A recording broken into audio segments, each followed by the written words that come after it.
Hello दोस्तों, घूमते फिरते में आपका स्वागत है। आज हम आपको लेकर चलते हैं एक ऐसे खूबसूरत सफर पर जो पहुंचता है मध्यकालीन दक्षिण भारत के एक सबसे बड़े साम्राज्य और पूरे देश में अपनी उत्कृष्ट कला के केंद्र के रूप में प्रसिद्ध कर्नाटक में स्थित हम्पी में, जो कि 16वीं सदी में न केवल भारत का सबसे बड़ा शहर हुआ करता था बल्कि चीन के बीजिंग के बाद दुनिया का दूसरा सबसे बड़ा शहर था। कर्नाटक राज्य में तुंगभद्रा नदी के किनारे पर बसा हम्पी 1336 से लेकर 1565 तक विजयनगर साम्राज्य की राजधानी रहा।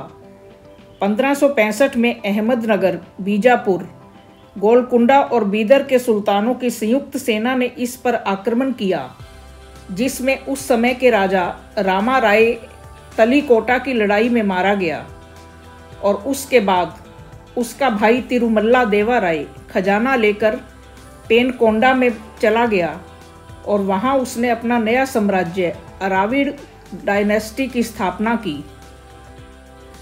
और इसके बाद हम्पी खंडहरों में तब्दील होता चला गया। इसकी वैभवता का अंदाज़ा इस बात से लगाया जा सकता है कि करीब 16 वर्ग किलोमीटर तक यह स्थान उस दौर के खंडहरों से पटा पड़ा है, जिसमें विशाल मंदिर, बाजार और अन्य संरचनाएं पत्थरों पर उकेरी गई उत्कृष्ट कला के अद्भुत नमूने हैं। हम्पी की दिल्ली से दूरी करीब 1900 किलोमीटर है, जबकि गोवा से यह 400 किलोमीटर है।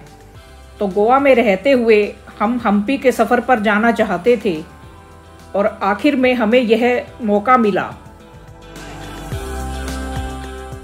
वैसे तो गोवा से हम्पी जाने के लिए 2-3 रूट हैं। हम लोग गोवा से होकर जाने वाले NH 748 से गए थे, जो कि ओल्ड गोवा और पोंडा शहर को पार करते हुए वेस्टर्न घाट्स में प्रवेश करवाता है। जैसे जैसे हम आगे बढ़ते जाते हैं, जंगल घना होता जाता है।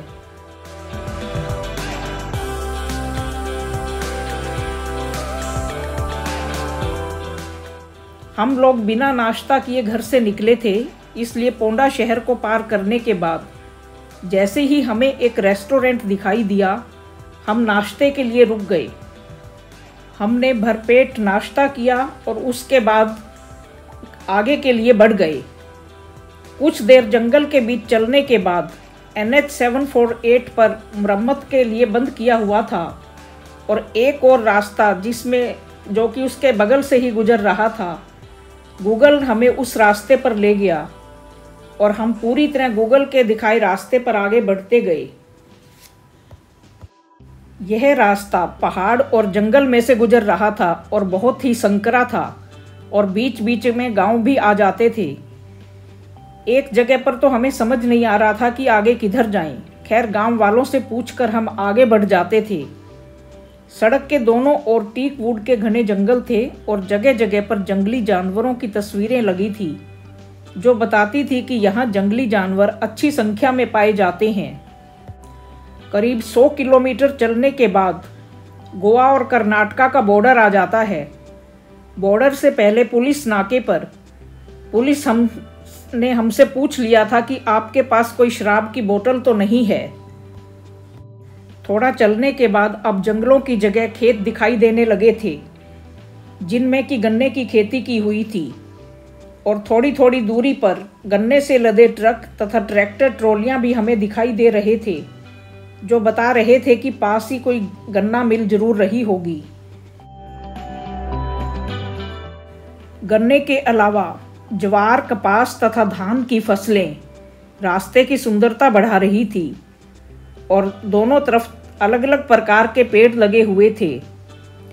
इस प्रकार हम धारवाड़ नामक स्थान का बाईपास होते हुए NH 63, जो कि अब NH 67 कहलाता है, पर आ गए और उसके बाद सफ़र ने रफ्तार पकड़ ली। हाईवे पर एक रेस्टोरेंट दिखाई दिया तो हमने वहाँ लंच के लिए ब्रेक लिया और साउथ इंडियन खाना खाने के बाद हम आगे बढ़ चले। थोड़ी दूरी के बाद सड़क के दोनों ओर विशालकाय विंड मिल्स दिखाई दे रही थी। तेज हवा के क्षेत्रों को चिन्हित करके विंड मिल्स लगाई जाती हैं, जिससे कि बिजली उत्पन्न की जाती है, और यह बहुत ही सुंदर दिखाई दे रही थी। यह खूबसूरत नज़ारा हमारे साथ कई किलोमीटर तक चला। इसके बाद हमें छोटी बड़ी पहाड़ियाँ दिखाई देने लगी, तो हम समझ गए कि हम हम्पी के नज़दीक पहुँच चुके हैं, क्योंकि हमें मालूम था कि हम्पी पहाड़ियों के बीच में ही स्थित है। हाईवे के दोनों तरफ पहाड़ियाँ बहुत खूबसूरत नज़ारा पेश कर रही थी।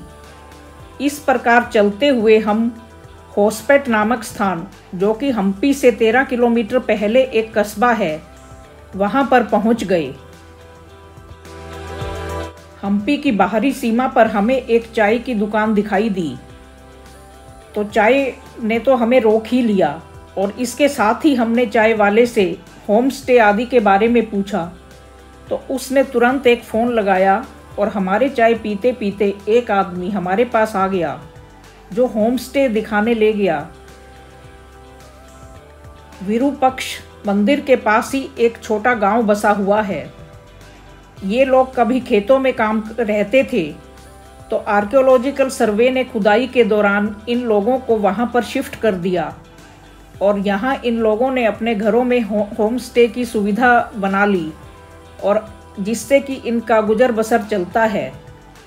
हमें भी एक होम स्टे पसंद आ गया और हम वहीं रुक गए। शाम हो चली थी।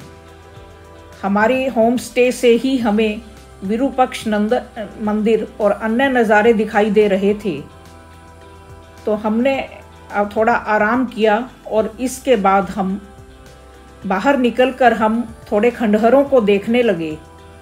पहुँचते पहुँचते पहाड़ी रास्ता होने के कारण हमें 10-11 घंटे लग गए थे, तो रात को हम थोड़ा घूमे, हमने खाना खाया और फिर आकर आराम किया, ताकि अगले दिन हम इन मॉन्यूमेंट्स को अच्छे से देख पाएँ। आशा है आपको यह वीडियो पसंद आई होगी। इसे लाइक और शेयर करना न भूलें, और यदि सब्सक्राइब नहीं किया है तो सब्सक्राइब भी कर दें, और हमारी अगली वीडियो जो कि हम्पी पर होने वाली है, उसका इंतज़ार करें। Thank you.